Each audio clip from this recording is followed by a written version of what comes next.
오늘은 로마서 1장 3절로 4절 말씀 보겠습니다. 자신의 아들 예수 그리스도 우리 주에 관한 것이라 그분께서는 육체로는 다윗의 씨에서 나셨고 거룩함의 영으로는 죽은 자들로부터 부활하심으로써 하나님의 아들로 권능 있게 밝히 드러나셨느니라. 아멘. 우리는 이제 이 본문 속에 있는 또 다른 진술을 대하게 됩니다. 거룩함의 영으로는 죽은 자들로부터 부활하심으로써 하나님의 아들로 권능 있게 밝히 드러나셨느니라. 이 진술은 사화를 좌우하는 중대한 진술입니다. 우리가 앞에 진술에서 만났던 것과 대조를 이루고 있는 것이 분명합니다. 3절에서 그분께서는 육체로는 다윗의 씨에서 나셨고라고 하더니 이제는 또 다른 측면을 소개하고 있습니다. 우리가 살펴볼 첫 번째 어휘는 밝히 드러나셨느니라는 진술입니다. 그분은 권능 있게 하나님의 아들로 드러나셨습니다. 드러나셨다는 말은 3절에 나셨다는 말과 대조해 보아야 하는 말입니다. 그분은 육신으로는 다윗의 씨에서 나셨으나 거룩함의 영을 따라서는 권능 있게 하나님의 아들이 된 것이 아닙니다. 그분이 하나님의 아들인 것이 선언되셨습니다. 아들이 되신 것이 아닙니다. 이 점을 강조하는 것은 매우 중요합니다. 육신을 따라서는 다윗의 씨로 존재하기 시작하셨습니다. 그러나 그분은 언제나 하나님의 아들이셨기 때문에 하나님의 아들로 존재하기 시작한 그런 것은 아닙니다. 그것은 성경을 읽거나 연구하려 할 때 모든 어휘마다 주목하는 것이 얼마나 중요한가를 다시 보여줍니다. 그분은 하나님의 아들로 권능 있게 밝히 드러나셨습니다. 그러면 그것은 무엇을 뜻합니까? 이 표현은 입증되었다라는 말을 대용으로 쓸 수 있습니다. 다시 말하면 하나님의 아들로 권능 있게 밝히 드러나셨느니라는 말 대신 입증되셨느니라고 할 수 있다는 말씀입니다. 여러분은 그 어휘를 개표 결과를 발표하는 차원에서 생각할 수 있습니다. 선거 때를 예로 들어보십시다. 투표수가 계산되고 집산이 되면 개표 결과가 선언됩니다. 한 사람이 국회의원이 되는 것은 바로 그 선언 때문이 아니라 투표수 때문입니다. 그러나 어떤 후보가 얻은 투표수는 개표 결과 때 선언됩니다. 지금 사도에 따르면 우리 주님께서 부활하실 때 바로 그와 같은 일이 일어났다는 것입니다. 그것은 부활로 말미암아 하나님의 아들이 된 것이 아니었습니다. 그러나 부활로 말미암아 하나님의 아들인 것이 선언되었습니다. 그것은 하나의 선언이요 선포입니다. 그러나 우리가 그러한 진술을 할 때는 우리가 무엇을 말하는가 극히 주의해야 합니다. 부활하실 때 일어난 일은 그분이 우리가 알게끔 권능으로 하나님의 아들로 선언되셨다는 것입니다. 그분은 여기 지상에서 사람들 중에 계셨습니다. 고린도전서에서 사도 바울이 말하는 바에 따르면 이 세상의 통치자들이 그분을 알지 못하였습니다. 타락 때문에 그들은 그분을 알아보지 못했습니다. 그러나 여기서 바울은 그분을 아는 우리의 지식을 언급하면서 그분이 하나님의 아들이라는 선언과 증거가 주어졌다고 말합니다. 그러므로 나셨다라는 말과 대조되는 드러나셨다라는 말이 우리가 따져보아야 하는 첫 번째 어휘입니다. 그 다음에 두 번째 어휘에 이르게 됩니다. 그럼 무엇이 선언되었습니까? 예수 그리스도께서 권능 있게 하나님의 아들로 선언되셨습니다. 이제 하나님의 아들이라는 어휘를 이 시점에서 살펴볼 필요는 없습니다. 왜냐하면 어떤 의미에서 전체 진술이 그것에 대해서 말하고 있기 때문입니다. 다만 그 진술이 그분이 하나님의 아들이 되셨다라고 말하지 않음을 주목해야 할 것입니다. 그분은 하나님의 아들인 것이 선포되었습니다. 그러나 진정으로 흥미있는 것은 권능 있게라는 진술입니다. 우리는 그분이 하나님의 아들이라고 말하는 일을 먼저 했습니다. 복음은 육신을 따라서 다윗의 씨가 되셨으나 권능 있게 하나님의 아들로 선언된 그 아들에 관한 것입니다. 그러면 여기서 권능 있게라는 표현은 무슨 뜻입니까? 바울은 이렇게 말하고 있는 것입니다. 주 예수 그리스도는 부활을 통해서 권능을 가지신 하나님의 아들로 드러나셨다는 것입니다. 그분은 전에도 하나님의 아들이셨습니다. 언제나 하나님의 아들이십니다. 성육신 하시기 전 영원전부터 그분은 하나님의 아들이셨습니다. 그분은 하나님의 아들이 아닌 때가 없었습니다. 태초부터 아버지와 함께 계셨습니다. 그 점에 있어서는 조금도 달라지지 않았습니다. 그러면 무엇이 달라졌습니까? 여러분도 알다시피 그분이 취한 모양이 달라졌습니다. 로마서 1장 3절에서는 우리가 듣는 바로는 그분이 이 세상에 오실 때 권능 있는 하나님의 아들로 오신 것이 아닙니다. 그분은 힘없는 어린아이로 오셨습니다.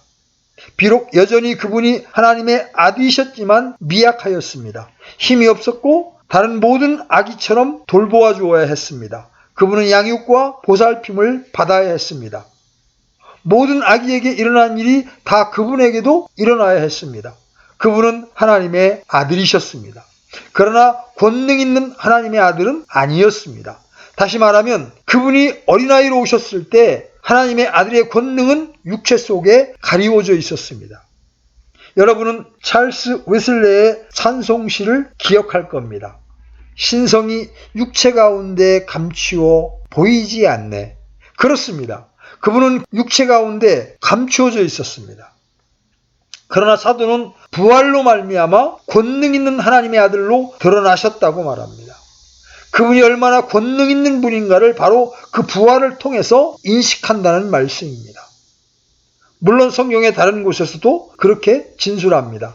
예를 들어 요한복음 17장 2절의 우리 주님의 대제사장적 기도를 들어보면 아버지께서 그에게 모든 육체를 다스리는 권능을 주셨사오니라고 말씀하시는 것을 발견할 것입니다. 그러나 더욱더 두드러지는 것은 마태복음 28장 18절의 말씀입니다. 주님은 제자들에게 맨 마지막으로 말씀하시고 이제 그들을 떠날 참이었습니다. 주님은 제자들에게 이렇게 말씀하십니다. 하늘과 땅에 있는 모든 권능이 내게 주어졌느니라. 그러므로 너희는 가서 모든 민족들을 가르치고 아버지와 아들과 성령의 이름으로 그들에게 침례를 주며 무엇이든지 내가 너희에게 명령한 모든 것을 그들에게 가르쳐 지키게 하라. 그렇습니다. 부활의 결과로 권능이 드러났습니다. 사도가 바로 여기서 그 점을 강조하고 있음에 틀림없습니다. 또 다른 실례로 고린도 후서 13장 4절을 생각해 보십시오. 여기서도 같은 대조가 나타납니다. 그분께서 약하심을 통해 십자가에 못 박히셨으나 오히려 하나님의 권능으로 말미암아 살아계시며 그렇습니다. 그분은 육체를 따라서는 약하셨습니다. 다윗의 혈통으로 나셨습니다. 그러나 이제 부활의 결과로 부활 안에서 권능 있는 하나님의 아들로 드러나셨습니다. 이는 얼마나 엄청난 일입니까? 다른 말로 해서 부활은 우리로 하여금 그분의 정체와 진상을 알도록 했다는 것입니다. 육체로 이 세상에 계실 때에는 많은 것이 감추어져 있었습니다. 하나님께서 자기 아들을 이 세상에 보내사 이 장엄한 구속의 역사를 이루게 하셨을 때는 말하자면 암행어사처럼 보내셨습니다. 그러므로 그 아기를 볼 때 시므온과 안나 여대원자처럼 성령의 계시를 받지 않으면 아기 애에는 아무것도 볼 수 없었습니다. 육체 안에 신성이 감추어졌네. 그분은 종의 형체를 취하셨습니다. 스스로 낮아져서 몫으로 일하셨습니다. 물론 그럼에도 영원하신 하나님의 아들이십니다. 그 모든 권능을 다 가지고 계십니다. 그러나 이 목적을 위해서 당신의 영광의 증표를 감추셨습니다. 그러나 부활하시는 순간에 영광이 다시 돌아오고 그 표징이 나타납니다. 이제는 권능 있는 하나님의 아들이십니다. 바로 부활은 그 점을 선언합니다. 그분이 이 지상에 계실 때에는 가리워져 있었지만 이제는 온전히 드러납니다. 선포입니다. 그러니 우리가 이 말씀을 바른 방식으로 생각해야 하는 것이 얼마나 중요한 일입니까? 그것은 부활의 권능을 묘사하는 단순한 말씀이 아닙니다. 물론 부활의 권능은 하나님 자신의 권능입니다. 그러나 사도의 제1차적인 목적은 그것을 나타내려는 것이 아닙니다. 그가 여기서 대조시키고 있는 것은 종의 형체와 하나님의 형체입니다. 겉으로 보기에는 아무 힘도 없어 보이는 종, 그 때문에 유대인들에게는 거치는 돌이 되었던 것입니다. 그래서 유대인들은 그런 사람이 어떻게 메시아가 될 수 있느냐라고 말했습니다. 그들은 그분을 붙잡아 정죄하여 연약한 그분을 십자가에 못 박았습니다. 그러한 자가 어떻게 메시아일 수 있느냐? 연약함이 문제거리였습니다. 그러나 이제는 권능 있는 하나님의 아들로 선언되셨습니다. 이제 우리가 살펴볼 다음 어구는 거룩함의 영으로는 하나님의 아들로 권능 있게 밝히 드러나셨느니라는 말씀 속에 거룩함의 영으로라는 흥미있는 표현입니다. 신약성경에서 이 어구가 사용된 것은 딱 한 번입니다. 그러므로 우리는 그것이 거룩함의 영이지 성령은 아님을 면밀히 주목해야 합니다. 왜냐하면 성령이라 하면 성사무의 복되신 제3위를 가리키는 것이기 때문입니다. 그러나 여기서는 영의 강조점이 주어져 있습니다. 거룩한 영에게 말입니다. 실제로 거룩함의 영은 성령이나 한 하나님의 우위격을 의미하는 것이 아니라 거룩한 한 영을 의미합니다. 그러면 그 의미는 무엇입니까? 저는 다시 그것을 바르고 진실로 이해할 수 있는 유일한 길은 병행구적어법, 대조법을 기억하는 것이라고 말씀드리겠습니다. 사도 바울은 아직도 의 중에 두 가지를 대조하고 있습니다. 다시 말하면 3절에서 말했던 것과 대조시키고 있습니다. 3절에서는 자신의 아들 예수 그리스도 우리 주에 관한 것이라 그분께서는 육체로는 다윗의 씨에서 나셨고 라고 했습니다. 지금은 거룩함의 영으로라는 이라고 하여 육신으로는 이라는 말과 병행을 이룹니다. 바울은 여기서 두 국면을 대조시키고 있습니다. 다시 우리는 이 말의 의미를 분명히 알아야 합니다. 그 말이 부활에 있어서의 성령의 역사를 뜻한다고 주장할 사람들이 있을 것입니다. 그러나 사실 그러한 것을 증거할 만한 성경 구절은 하나도 없습니다. 또 어떤 사람들은 주님께서 부활하신 후에 오순절날 성령을 보내신 것을 뜻하는 것이라고 말할 것입니다. 물론 성령을 오순절날 주님께서 보내셨다는 것은 사실입니다. 그러나 만일 여기서 그런 뜻이라면 병행적인 어법은 없어져 버리고 사도가 여기서 시도하고 있는 대조는 그만 사라져버리고 말 것입니다. 그러므로 저는 그러한 두 가지 설명을 거부합니다. 다른 것을 의미한다고 저는 말씀드립니다. 여러분이 이와 같은 어려운 진술을 대하게 될 때마다 가장 먼저 알아야 하는 일은 성경에서 그와 같은 다른 유사한 것이 있는지를 스스로 자문해 보는 것입니다. 성경 안에 다른 어떤 곳에 바로 이 진술과 거의 방불한 방식으로 주 예수 그리스도의 부활에 대해서 말하는 것이 있습니까? 그러한 질문을 던지는 순간 그것이 성경에 있다는 사실을 생각해낼 것입니다. 시편 16편 10절에 그것을 발견합니다. 이는 주께서 내 혼을 지옥에 남겨두지 아니하시고 주의 거룩한 자가 썩음을 보지 아니하게 하실 것이기 때문이니다. 바로 그 시편은 다윗이 썼습니다. 만일 그 시편을 표면적으로 느끼는 대로 취한다면 다윗이 자신에 관해서 쓰고 있는 것처럼 생각될 것입니다. 그러나 그렇지 않습니다. 다윗은 여기서 한 대언자로서 행동하면서 오실 어느 분에 대해 예언하고 있습니다. 사도행전 2장에 기록된 바 오순절날 예루살렘에서 사도 베드로가 한 설교 속에 바로 그것이 인용됩니다. 여러분이 그 구절을 베드로가 어떻게 해석하고 있는지 기억하실 것입니다. 너희 이스라엘 사람들아 이 말들을 들으라. 너희 자신도 아는 바와 같이 하나님께서 나사렛 예수님을 통하여 기적들과 이적들과 표적들을 너희 한가운데서 행하사 그분을 너희 가운데에서 하나님의 인정받은 사람으로 삼으셨느니라. 그분께서 하나님의 정하신 계획과 미리하심을 통하여 넘기심에 너희가 그분을 붙잡아 사악한 손으로 십자가에 못 박아 죽였으나 하나님께서 그분을 사망의 고통에서 풀어 일으키셨으니 이는 사망이 그분을 붙들 수 없었기 때문이라. 다윗이 그분에 관하여 말하되 내가 항상 내 얼굴 앞에 계신 주를 미리 보았나니 그분께서 내 오른편에 계심으로 내가 흔들리지 아니하리로다. 그런 다음에 바로 우리가 인용한 그 구절에 이르게 됩니다. 이는 주께서 내 혼을 지옥에 남겨두지 아니하시고 주의 거룩한 자가 썩음을 보지 아니하게 하실 것이기 때문이니이다. 그런 다음에 그는 설교를 시작하고 해석하며 사람들아 형제들아 내가 족장 다윗에 대하여 거리낌 없이 너희에게 말하노니 그는 죽어서 묻혔고 그의 돌무덤은 이날까지 우리와 함께 있도다라고 말합니다. 그처럼 명백히 다윗은 자신에 관해서 말하고 있지 않았습니다.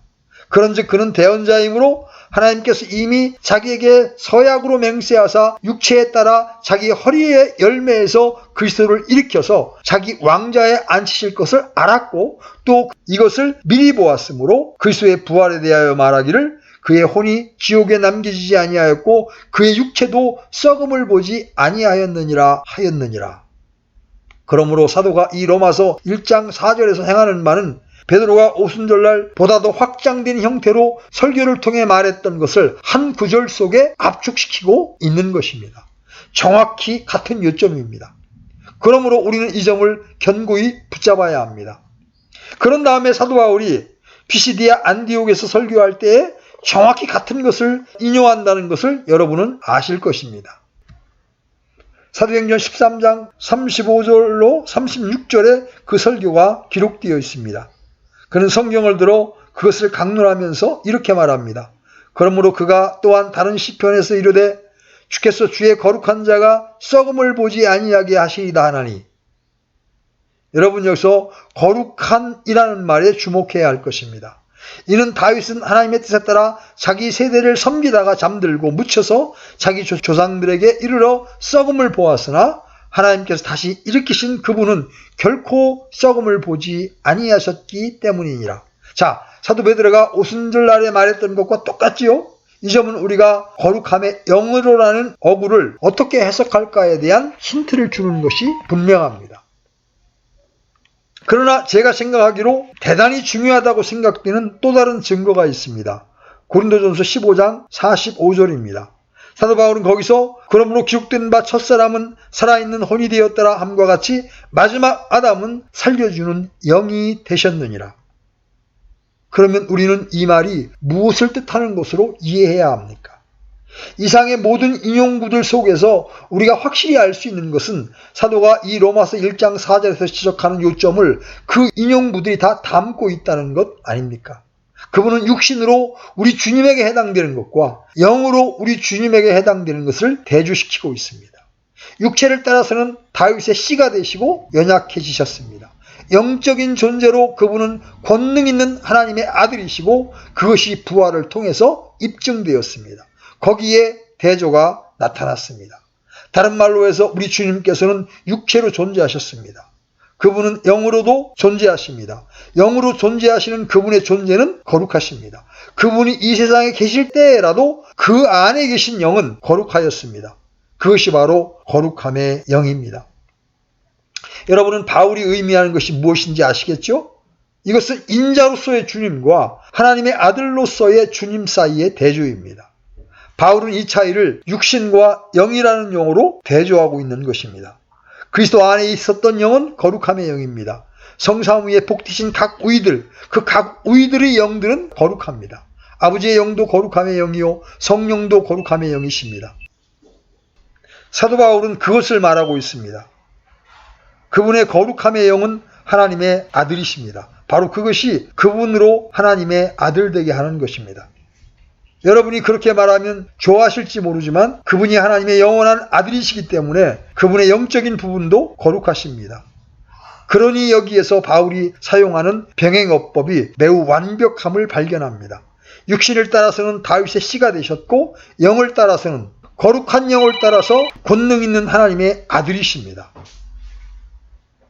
마리아에게 왔던 천사는 처음부터 그 모든 사실을 다음과 같이 말했습니다. 누가복음 1장 35절입니다.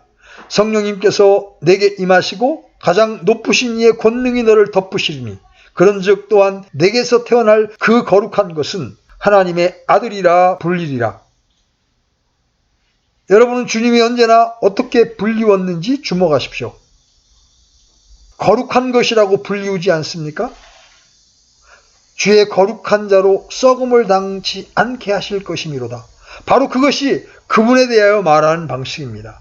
그분 안에 있던 영은 거룩합니다. 그분은 사람과 구별되십니다. 우리의 영은 거룩하지 못합니다. 그분의 영은 거룩합니다. 왜냐하면 그분은 하나님의 아들이시기 때문입니다. 그러므로 다윗의 후손으로서의 그분의 정체와 하나님의 아들로서의 그분의 정체 사이를 완벽하게 대조하고 있는 것입니다. 이제 마지막 진술을 살펴보겠습니다. 그 마지막 진술은 죽은 자들로부터 부활하심으로 말미암아 이 모든 것이 선언되었다는 것입니다. 여기에서마저 어려운 난제가 있습니다. 이 구절은 매우 흥미있는 구절입니다. 사도가 말하는 것은 이러합니다. 거룩함의 영으로는 죽은 자들로부터 부활하심으로써 하나님의 아들로 권능 있게 밝히 드러나셨느니라.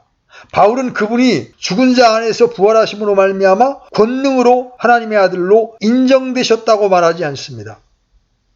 그는 그렇게 말하지 않습니다. 죽은 자들로부터 부활로 말미암아 밝히 드러나셨다고 말하고 있습니다. 다르게 번역한다면 죽었던 그러한 자들의 부활로 말미암아라고 할 수 있을 것입니다. 그는 일부러 그것을 그런 형식으로 표현했습니다. 그것은 복수입니다. 단수가 아닙니다. 죽은 자들이 부활할 때와 같은 그 부활로 말미암아 하나님의 아들로 인정되셨다는 것입니다. 거기에도 복수로 번역되어 있습니다. 그러면 이것은 무엇을 뜻합니까? 다시 여기에 어려운 문제가 있습니다. 그러므로 여러분은 자신에게 이러한 질문을 던져야 합니다. 우리 주님과 관련하여 다른 곳에서 이와 같이 말하는 경우가 있는가? 역시 있다는 것을 발견할 것입니다. 우리 주님의 부활 하나를 따로 떼어서 생각할 수 없습니다. 그러나 그것을 살펴보는 또 다른 더 좋은 방식이 있습니다. 주님의 부활을 앞으로 일어나는 일련의 부활 사건 중 첫 번째 사건으로 여기라는 말입니다. 그분은 부활하셨습니다. 그렇습니다. 또 다른 사람들이 부활할 것입니다. 그분이 부활하셨으니 우리도 부활할 것입니다. 그분은 부활을 계시하셨습니다. 성경에서 우리는 그것을 발견합니다. 예를 들어서 사도행전 26장 23절에서 바울이 말하는 것을 들어보십시오. 그것은 곧 그리스도께서 고난받으실 것과 죽은 자들로부터 일어나야 할 첫사람이 되사 백성과 이방인들에게 빛을 보이시리라 하는 것이니라 하니라. 그분이 먼저 부활하셨다는 말은 다른 사람도 뒤따라 부활할 것이라는 것을 함축합니다. 여러분과 저는 그 다른 사람들 가운데 들어있습니다. 그분은 죽은 자들로부터 먼저 살아나셨습니다. 바울이 그것을 말하고 있습니다. 그분은 부활의 첫 번째 경우입니다. 우리는 이 점을 로마서 8장에서 다시 발견할 것입니다. 29절입니다. 그분이 많은 형제들 가운데에서 처음 난 자가 되게 하려 하심이니라. 사도가 그러한 형식으로 그 점을 지적하는 것이 저는 기쁩니다. 바울은 여기서 내 부활까지를 함축하는 방식으로 주님의 부활을 말하고 있습니다. 그는 주님의 부활만 따로 떼어서 말하지 않습니다. 우리 모든 그리스도인들은 바로 거기에 다 수반되어 있습니다. 주님은 바로 그 위대한 부활을 가져오셨습니다. 골로새서 1장 18절에 보면 더 노골적인 진술이 나타나 있습니다. 그분께서는 몸 곧 교회의 머리시니라. 그분께서 시작이시요 죽은 자들로부터 처음 난 자시니. 사도가 말하고 있는 것은 그것이 우리 주님의 부활이기는 하지만 주님께서 제시하신 일련의 부활 사건 중에 첫 번째 경우라는 것입니다. 이는 절대적으로 가장 중요한 것입니다. 여러분은 바울이 아테네에서 전했던 것을 기억하시죠? 사도행전 17장에 그 내용이 일종의 같은 관점에서 기록되어 있습니다. 바울은 다음과 같이 말함으로써 자기의 진술을 매듭짓고 있습니다. 이제는 모든 곳에서 모든 사람에게 회개하라고 명령하시나니. 어째서 그렇습니까? 이는 그분께서 한 날을 정하사 그날에 자신이 정하신 그 사람을 통하여 세상을 의로 심판하실 터이기 때문이라. 그분께서 그 사람을 죽은 자들로부터 살리심으로써 모든 사람들에게 그 일에 대한 확신을 주셨느니라 하니라. 그것이 하나님께서 이 사람을 심판장으로 세우셨다는 증거입니다. 그 사람을 죽은 자들로부터 살리심으로써. 그것은 하나의 과시입니다. 바울이 사실 그것을 여기서 말하고 있습니다. 여러분도 알다시피 그렇기 때문에 사도들이 전도하러 나갔을 때 예수님과 부활을 전했던 것입니다. 아테네에 있는 이 영리한 사람들이 이 말쟁이가 무슨 말을 하고자 하느냐, 내가 말한 이 새 교리가 무엇이냐라고 말했던 것도 바울이 예수님과 부활을 전하고 있었기 때문입니다. 누가는 바울이 예수님과 부활을 전했기 때문에 사람들이 그런 반응을 보였다고 말합니다. 그것이 사도들이 한 첫 번째 설교였습니다. 사도들은 어느 곳에 가거나 나사렛 목수 예수가 죽은 자들로부터 부활했다는 사실을 전했고, 그럼으로써 그분이 하나님의 아들과 메시아임이 입증되었다고 전했습니다. 그러므로 바울은 여기 로마서 초두에서도 이 교리의 객관을 가지고 그것을 표현하고 있습니다. 그는 사실 이렇게 말하고 있는 셈입니다. 내가 너희에게 쓰려는 것이 무엇인가? 나는 이것에 관해 쓰려고 한다. 곧 사람의 아들이 되셔서 연약함으로 인하여 십자가에 못 박히셨던 하나님의 아들이 이제는 죽은 자들로부터 부활하심으로 말미암아 권능 있는 하나님의 아들임이 선언되고 선양되었다. 어째서 이 점이 중요합니까? 두 가지 이유를 제시할 수 있습니다.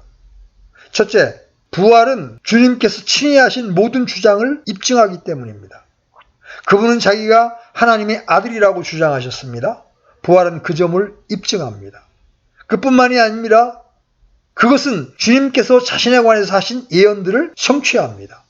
요한복음 2장에 보면 이적을 행하라는 유대인들의 요청에 대하여 주님은 이 성전을 헐라 사흘 안에 내가 그것을 일으켜 세우리라고 말씀하셨습니다.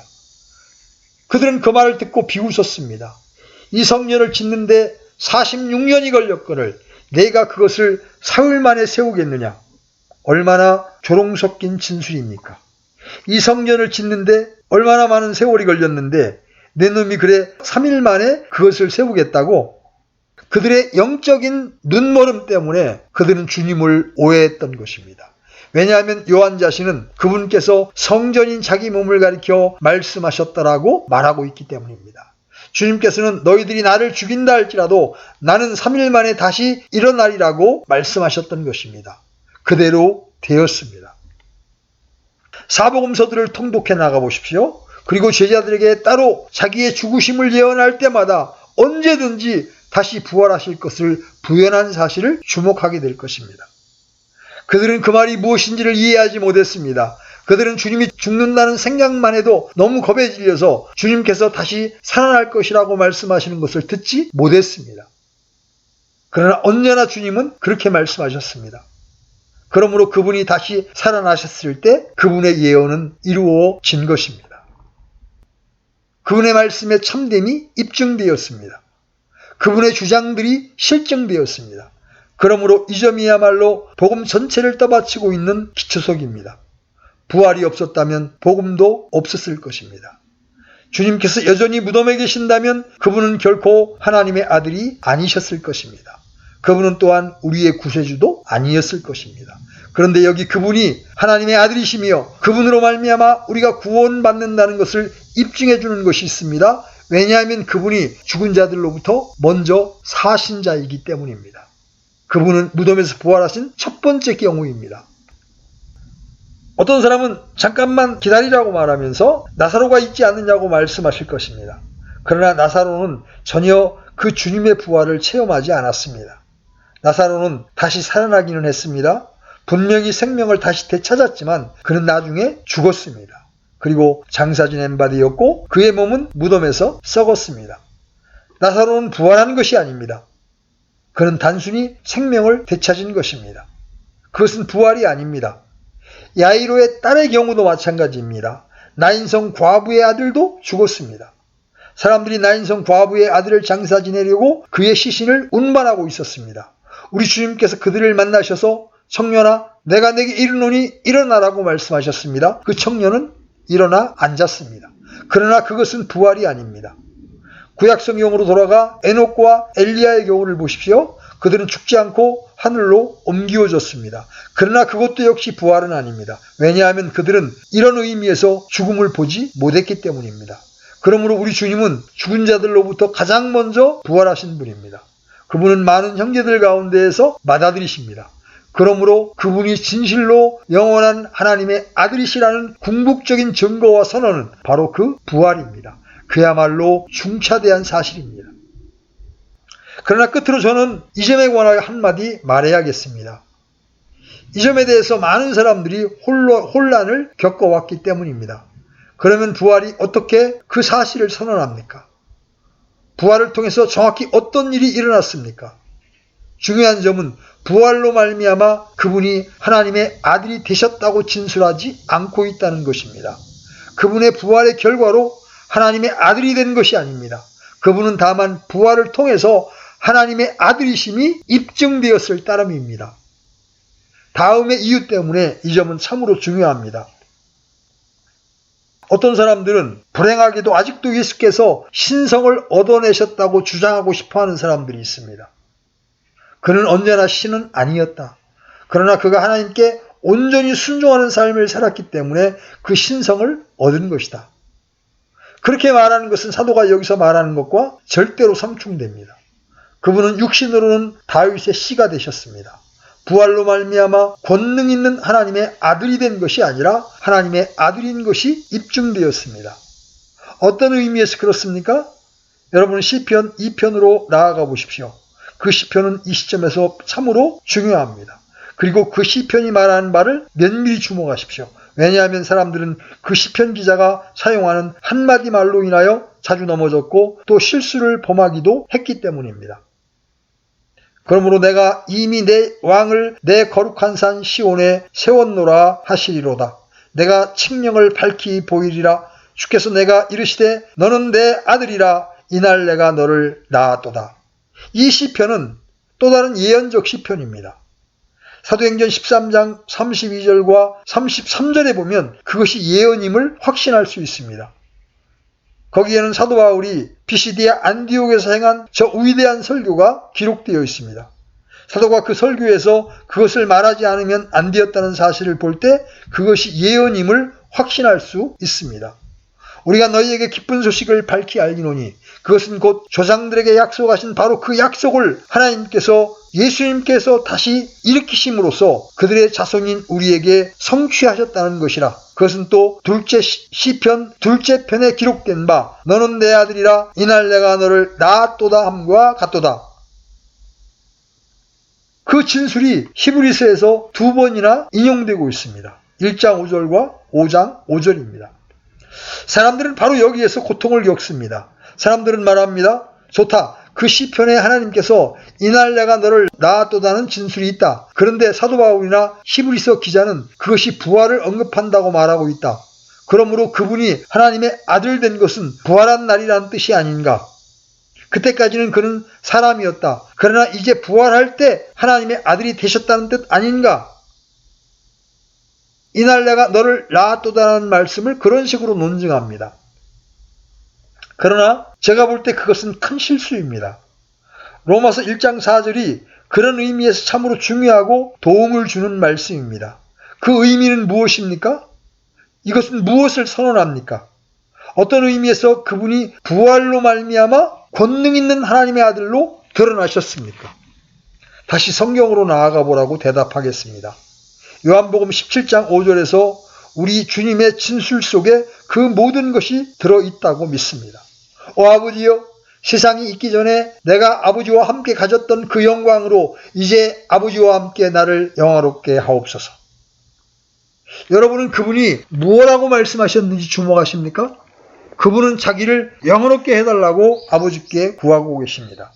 어떤 의미에서 그분은 영화를 받을 필요가 있었습니다. 그분이 요구하시던 것은 창세전에 아버지와 함께 누렸던 영광을 다시 가지게 해달라는 것입니다. 그분은 그 영광을 성육신고와 구원 사역을 위해서 옆으로 제쳐 놓으셨던 것입니다. 여러분은 그 개념을 아시겠습니까? 그분은 언제나 하나님의 아들이셨습니다. 하나님의 아들이 아닌 적이 없었습니다. 그러나 하나님의 아들로 나타난 것은 아닙니다. 사실적으로는 하나님의 아들이나 애적으로 그런 모습으로 나타나 보이지 않았다는 말씀입니다. 그분은 다시 그 영광을 주십사하고 구하십니다. 그분은 그 영광을 도로 받으셨습니다. 그것이 바로 그 진술입니다. 다시 빌립보서 2장 9절로 11절에서 똑같은 것을 발견합니다. 사도 바울은 거기에서 이에 대한 위엄에 찬 진술로 그 점을 나타내고 있습니다. 그러므로 하나님께서도 그분을 높이 올리시고 모든 이름 위에 있는 이름을 그분에게 주사 그분이 누구입니까? 예, 그분은 바로 사도가 이미 말했던 그분입니다. 비록 하나님의 형체이셨으나 스스로 무명한 자가 되사 자기 위에 종의 형체를 취하시고 사람들의 모습이 되셨으며 사람의 모양으로 나타나사 자기를 낮추시고 죽기까지 순종하셨으니 그 십자가의 죽음이라. 그러므로 하나님께서 그분을 높이 올리시고 모든 이름 위에 있는 이름을 그분에게 주사 하늘에 있는 것들과 땅에 있는 것들과 땅 아래 있는 것들의 모든 이름이 예수라는 이름에 굴복하게 하시고 또 모든 혀가 예수 그리스도는 주시라고 시인하여 하나님 아버지께 영광을 돌리게 하셨느니라. 바로 그렇게 되신 분입니다. 그 모든 것이 무엇을 뜻합니까? 예, 부활하실 때 일어난 일은 주님이 그 지위로 높여주셨다는 것을 뜻합니다. 그분은 언제나 그 높은 지위를 차지하신 분이셨지만 한동안 그 특권들을 행사하시지 않으셨습니다. 그러나 다시 그분은 공적으로 그러한 지위에 있음을 드러내셨습니다. 간단한 실례를 들어볼까요? 그것은 마치 한 상속자의 시대가 임하는 것과 같은 것 아닙니까? 상속을 받게 되면 그것을 축하하는 특별한 일이 있지 않습니까? 어떠한 큰 재산과 큰 가문을 이어받은 상속자가 나이가 되면 그 사람이 상속자라는 것을 공적으로 선포하고 진술하고 공표하고 아울러 연회가 베풀어집니다. 물론 그는 언제나 상속자였습니다. 그러나 그가 성인이 된 날 그 상속자의 자격에 있어서는 전혀 차이가 없었습니다. 그러나 그날에는 공식적인 선포가 있게 되고 그가 상속자임이 선언됩니다. 바로 우리 주님이 부활하실 때 그런 일이 일어났습니다.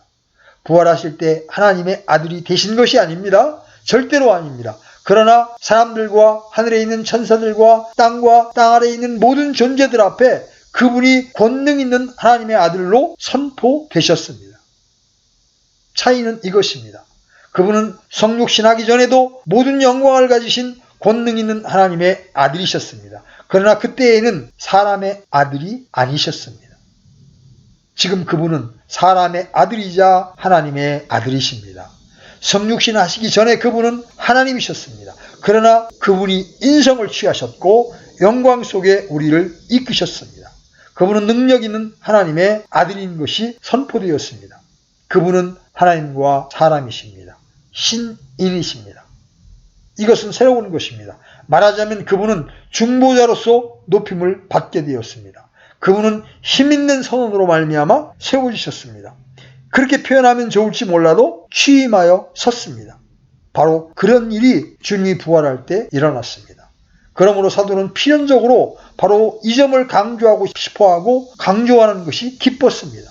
그래서 하나님께서 그리스도를 바라보시고 너는 내 아들이니 내가 이날 너를 낳았다고 말씀하실 때 바로 이렇게 말씀하신 것이나 다름없습니다. 오늘 부활할 때 인성을 취하시고 하나님과 사람 사이에 오직 유일한 중보자요 나로부터 우주를 떠맡을 내 영원한 아들로 영원히 너를 취임시키노라. 하나님은 그 모든 것을 그리스도께 주셨습니다. 그래서 아들은 땅과 땅에 있는 모든 권능을 내게 주셨다고 말씀하실 수 있었던 것입니다. 그 왕국을 아버지께 돌려드릴 때까지 왕국은 그분의 것입니다. 그것이 하나님의 복음입니다. 그것이 아들에 관한 구원의 메시지입니다. 여러분은 그 복음의 모든 위험 있는 범위를 보고 계십니까? 영광으로 시작하여 땅으로 내려오시고 십자가의 죽음으로 나아가시고 무덤으로 내려가시고 다시 살아나시사 승천하시고 다시 영광 가운데 거하시고 그것이 복음 전체입니다. 영광에서 깊은 데로 내려왔다가 다시 영광으로 올라가셨습니다. 바울은 로마서 1장 3절로 4절에서 그 모든 것을 말하고 있습니다.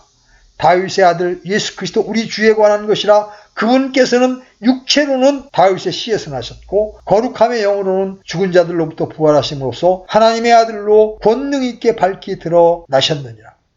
참 놀라운 신비입니다. 기이한 일입니다. 양성이 한 인격을 이루다니 하나님의 아들 그분은 하나님의 위격이십니다. 그것은 하나입니다. 그러나 그 안에 신성과 스스로 취하신 인성이 함께 있습니다. 그분은 완전한 인간이시요 완전한 하나님이십니다. 그 두 본성이 한 위격 속에 있습니다. 혼합되지 않으면서 함께 서로 연합되어 있습니다. 그것을 이해하려고 하지 마십시오. 그것은 신비 중의 신비요 영혼에 속한 기이함입니다. 그러나 그것이 바로 우리를 구원하시는 하나님의 방식입니다. 하나님은 바로 그 일을 하셨습니다. 바울은 로마에 있는 그리스도인들에게 말하기를 내가 바로 너희에게 그것을 말하려고 하는 것이라고 합니다. 물론 그는 언제나 그렇게 말해왔습니다. 디모데에게 그가 그 점을 어떻게 지적하고 있는지 상기해 보십시오.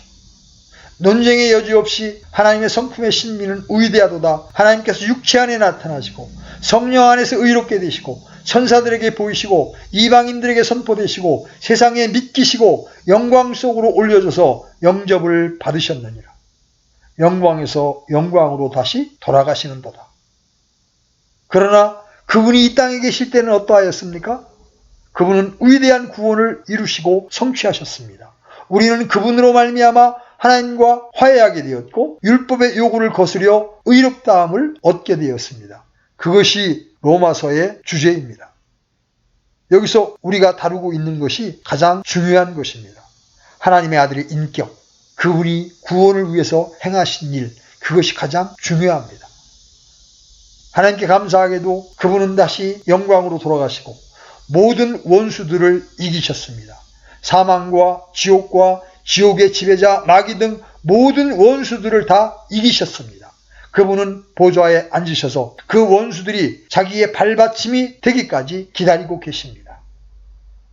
가장 높은 곳에서는 하나님께 영광이요, 땅에서는 평화와